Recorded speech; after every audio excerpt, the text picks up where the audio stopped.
Agora vamos praticar um pouquinho sobre teoria das cores, tá? Nós temos aqui o Sol, né?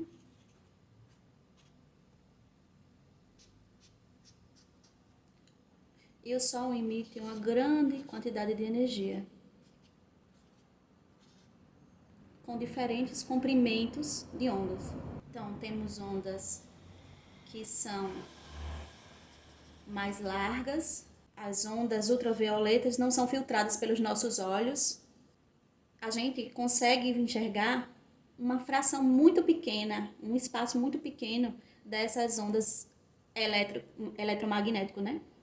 Então, da quantidade que o Sol emite, a gente consegue, vamos dizer que o Sol imita essa quantidade aqui. A gente consegue apenas enxergar isso aqui, tá?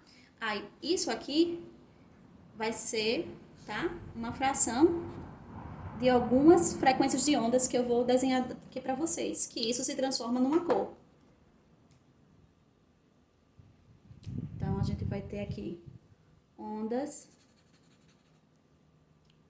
vermelhas, amarelas, ondas verdes,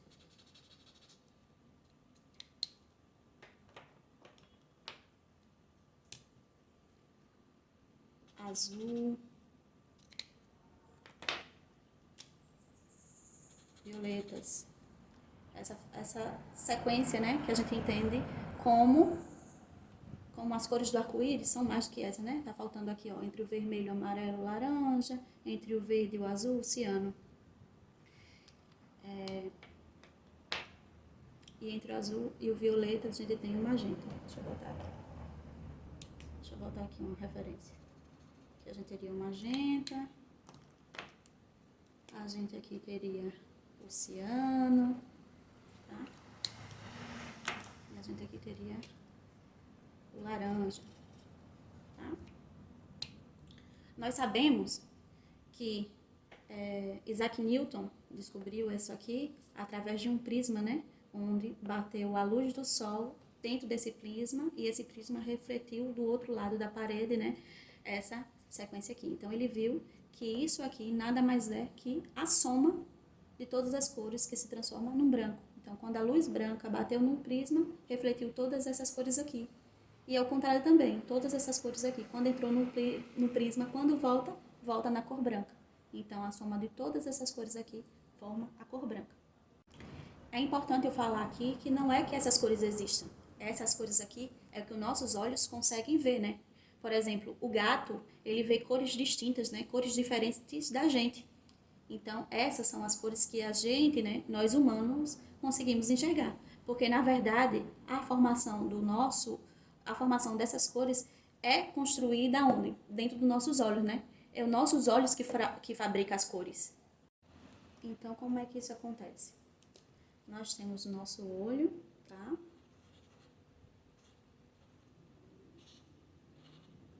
E o nosso olho, né, é formado por vários tipos de célula, né?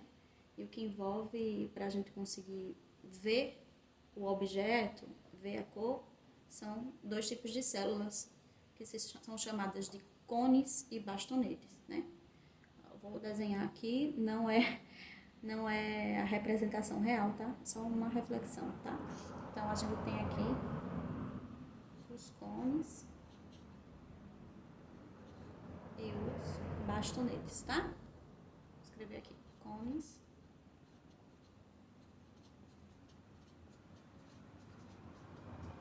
e os bastonetes, tá? Então, os bastonetes são a representação, ficam aqui, ó. São milhares de células que são responsáveis por ver o objeto não em forma de cor, e sim a forma do seu contraste. Então, se nossos olhos só tivessem bastonetes, a gente ia ver as imagens tudo em preto e branco. Então, os bastonetes é responsável por nossa visão noturna, né? Ele consegue ver os contrastes quando a gente olha para um objeto no escuro, a gente não consegue ver a cor do objeto, mas a gente vê a forma. Então, responsável por isso aqui, ó, são os bastonetes. Já o cone é responsável pela cor, né? Então, a gente tem cone, ele fica concentrado bem aqui no centro da visão, né? Então, a luz branca passa por aqui e são ativados algumas frequências, tá? Deixa eu desenhar aqui as frequências. Então, a gente vai ter cone, que é mais sensível à frequência da luz branca, da luz vermelha, tá? Que é mais ou menos assim. Então, existem cones que são mais sensíveis a essa parte aqui, ó. Então, tem cones que aí tem uma frequência, né, ondulatória mais ou menos assim, tá? Essa aqui é mais larga, essa aqui é média. E tem cones que são mais sensíveis a essa parte aqui, né? Que é do azul. E ele tem uma frequência assim, ó.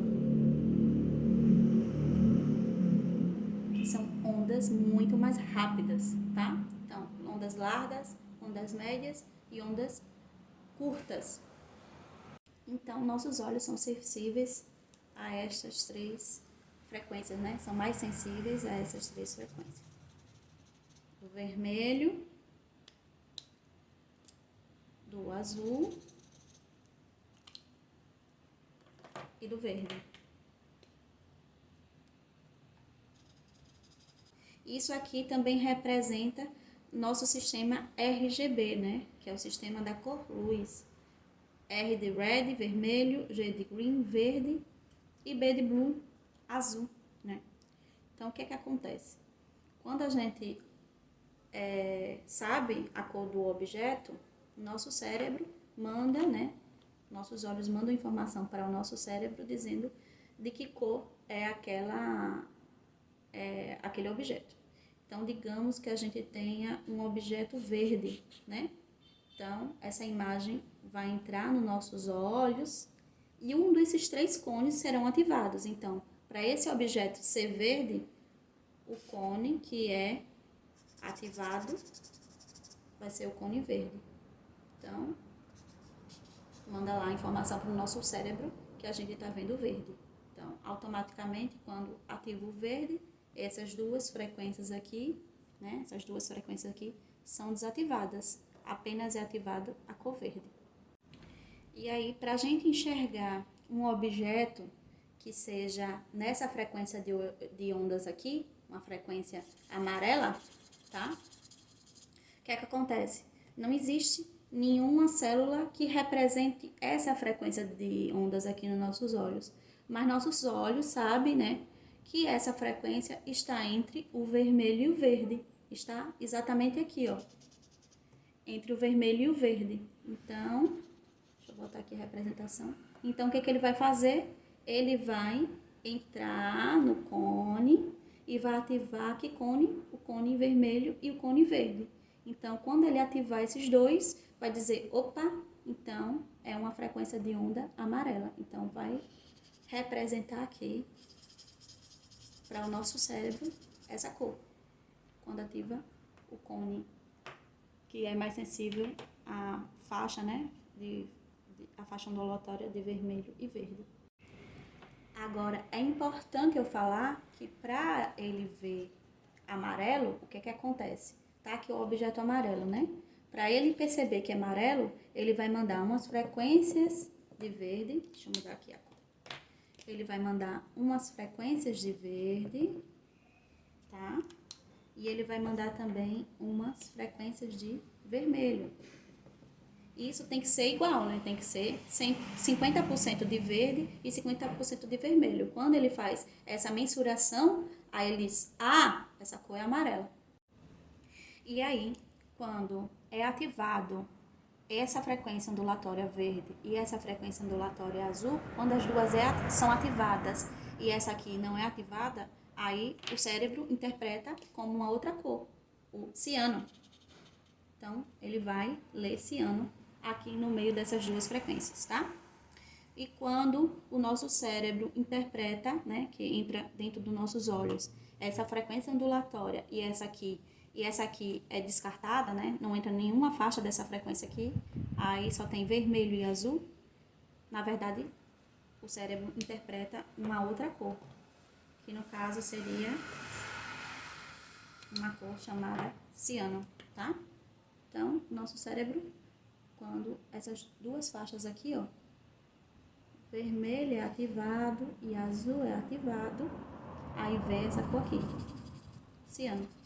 Então, as cores primárias, que é amarelo, ciano e magenta, que são as cores primárias do sistema de cor-pigmento, né? O que a gente usa com os pintores, com o pessoal da gráfica, são as cores primárias da cor-pigmento transparente. Na verdade, elas surgem das cores primárias da cor-luz, né? Vermelho, verde e azul.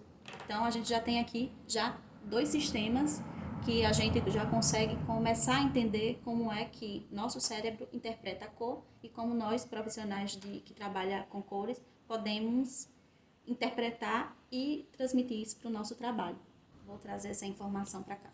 Então, a gente tem o sistema da cor-luz, né? Que é o sistema em que a gente trabalha com a parte de iluminação, né? Que são como a gente consegue interpretar a cor.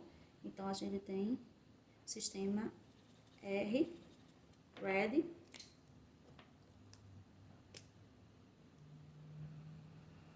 Green e Blue, tá? Essas aqui são as cores primárias do sistema da cor-luz, vermelho, verde e azul. E essas cores aqui formam as cores primárias do sistema, é o sistema CMYK, né? Que é o sistema que cria como cor primária amarelo, que é a mistura do vermelho e verde, ciano, que é a mistura do verde com azul, e o magenta, que é a mistura do vermelho com o azul, tá? Então, a gente já tem aqui dois sistemas. Eu vou escrever aqui. RGB e o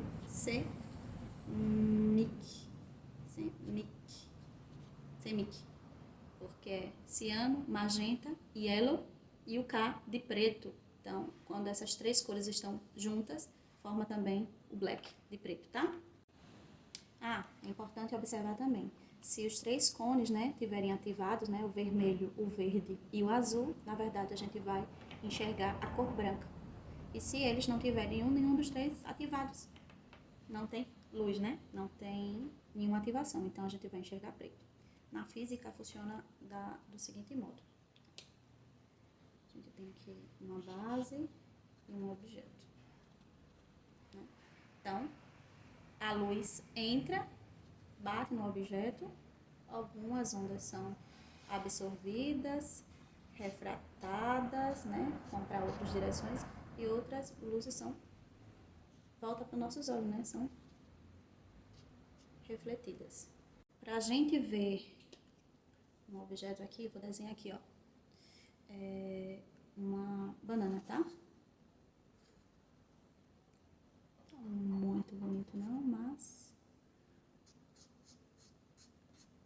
a gente tem aqui uma banana, tá?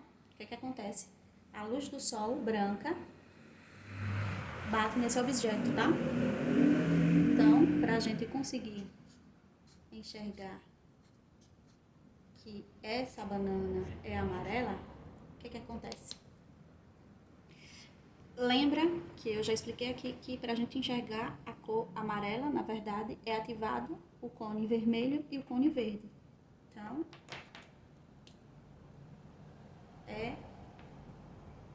acontece aqui a reflexão, né, que volta para os nossos olhos. É a luz vermelha, frequência ondulatória que a gente consegue enxergar vermelho, e a frequência verde. Então, a gente vê vermelho e verde. E qual é a frequência que é absorvida, né? As ondas menores, as ondas azuis. Então, é absorvida a cor azul e é refletida para os nossos olhos a frequência verde e vermelha. Agora, se você fazer um teste, né, de fazer uma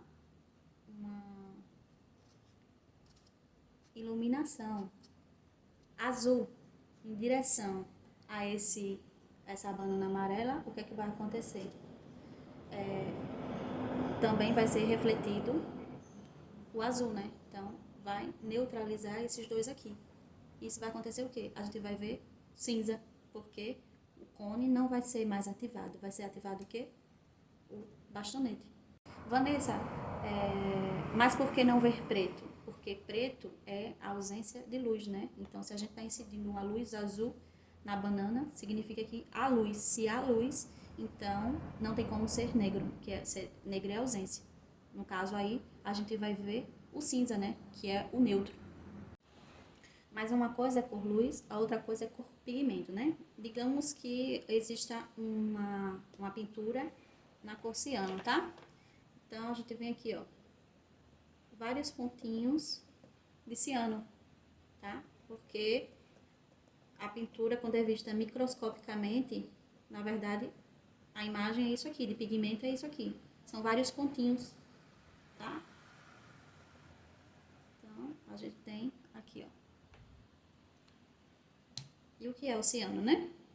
O ciano é porque nossos olhos estão enxergando o quê? A cor luz. Então, nossos olhos estão ativados o azul e o verde. Então, vamos lá. Azul está sendo refletido para os nossos olhos. E também está sendo refletido o verde.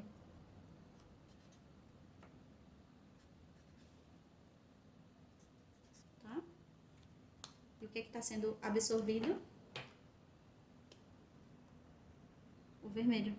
Então, nossos olhos, nosso cérebro, né, não interpreta a cor vermelha porque o cone vermelho não foi ativado. Então, essa cor, né, essa frequência ondulatória foi o que? Absorvida. Né? Uma pintura aqui, perdão, uma pintura amarela, né? Os pontinhos aqui. O que é o amarelo, né? O amarelo é que está refletindo vermelho, né? Está refletindo também o quê? Verde. Então, reflete um pouquinho de cada. Certo? E é absorvido o quê? Para gerar o amarelo é ativado o verde e o vermelho, então o azul é a cor que é absorvida, né? Então, uma pintura que tenha ciano e amarelo, né? Vamos unir isso aqui. Então, uma pintura que é assim, ó, no microscópio, vários pontinhos.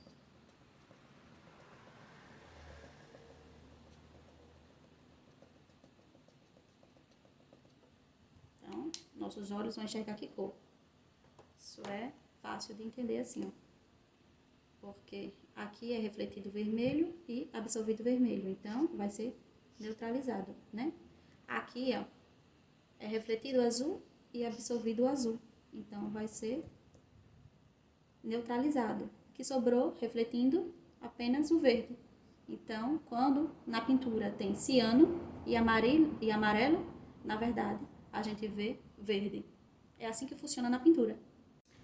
Agora vamos complicar um pouquinho, né? Aqui tem ciano, amarelo. Vamos dizer que a gente nessa pintura também coloca o quê? Magenta. O que é o magenta? O magenta é a reflexão, né? Do azul com o vermelho. E a absorção de quê? É a absorção do verde. Então, nessa combinação aqui, ia também ter o quê? A absorção do verde. Então, o que ia acontecer aqui? Nesse caso aqui, ia ser eliminado os verdes também. Aí sim, aqui a gente ia ver negro. Digamos que a gente tenha uma outra pintura, né? Um outro pigmento azul. E a gente coloque um pouco de pigmento preto. Um pouco, né? Porque senão o preto toma conta de tudo, né? Então, a gente bota um pouco de pigmento preto. O que é que acontece aqui? Então, isso aqui tá refletindo verde. Esse aqui também tá refletindo azul. E está absorvendo vermelho. Então, isso aqui acontece o mesmo que isso aqui. Então, sempre muda o cuidado para não botar muito pigmento preto, porque senão, se botar muito pigmento preto, ele vai absorver todas essas frequências, tanto azul quanto verde, né? Porque preto é muito largo, né? Muito demasiado. Então, o mesmo que fazer isso aqui é o mesmo que fazer isso aqui, porque a soma dessas três cores, né? Amarelo, ciano e magenta vai dar negro. Então, tem que cuidar disso aqui. Por que essa informação aqui é tão importante? É para a gente perceber que a gente pode criar várias cores com outras combinações, né? Então, a gente sabe que se combinar amarelo com ciano e magenta, vai dar a cor negra. Tanto, isso é tão importante quanto o Goethe dizia, que preto, quando fica transparente, fica azul. Por quê? Porque se você colocar uma tinta preta na água, você vai ver que ela é mistura de outras cores para criar a cor preta nesse sistema aí CMYK, né? Que é o sistema da cor pigmento. O preto é criado com a junção de outras cores. Então, a gente consegue perceber aqui que a partir das frequências ondulatórias vermelho, verde e azul, né? Que é feito aqui dentro dos nossos olhos, o nosso cérebro interpreta as cores primárias do cor pigmento, né? Que é amarelo, ciano e magenta. Então, os estudos que a gente teve quando infância dizendo que cor primária é azul, amarelo e vermelho, isso não é verdade, né? Porque quando a gente faz a mistura a partir dessas cores, não dão as cores vivas. Porque as cores primárias para a pintura tem que ser amarelo, ciano e magenta, para a gente conseguir visualizar a cor na sua plenitude. Então, já fiz outro vídeo aqui mostrando a mistura do vermelho com azul, que não dá exatamente a cor roxa, né? Dá uma cor parecendo um café, parecendo uma cor de marrom, né? Já a mistura do ciano com o magenta dá sim a intensidade, né? Nosso olho ativa realmente a cor roxa. Então, que a gente aprendeu que vermelho e azul são cores primárias, então, na verdade, a cor de azul, em que era representado antigamente pelos estudiosos, não era esse tom de azul, e sim era esse tom aqui, que hoje em dia a gente chama de ciano, mas era esse tom de azul que eles tinham referência como azul. Então, e não era esse vermelho, né? Era esse tipo de vermelho aqui, que era considerado como cor primária, né?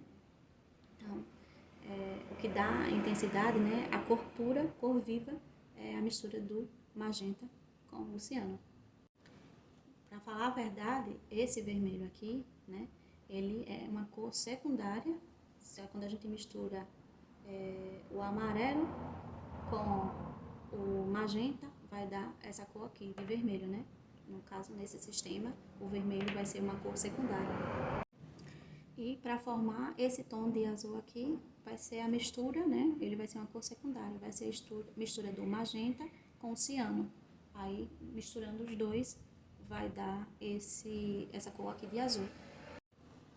Então, não entendo porque ainda nas escolas, né, com as criancinhas que estão no primário, ainda se ensina que as cores primárias é vermelho, amarelo e azul, quando há anos já se sabe que as cores primárias são amarelo, ciano e magenta.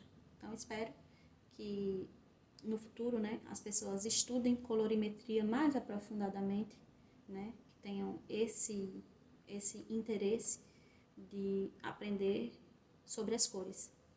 Espero que tenha sido esclarecedor esse assunto de teoria das cores. Se tiverem alguma dúvida, deixa aqui nos comentários. Se vocês quiserem, eu posso aprofundar um pouco mais desse assunto, fazendo um próximo vídeo para vocês.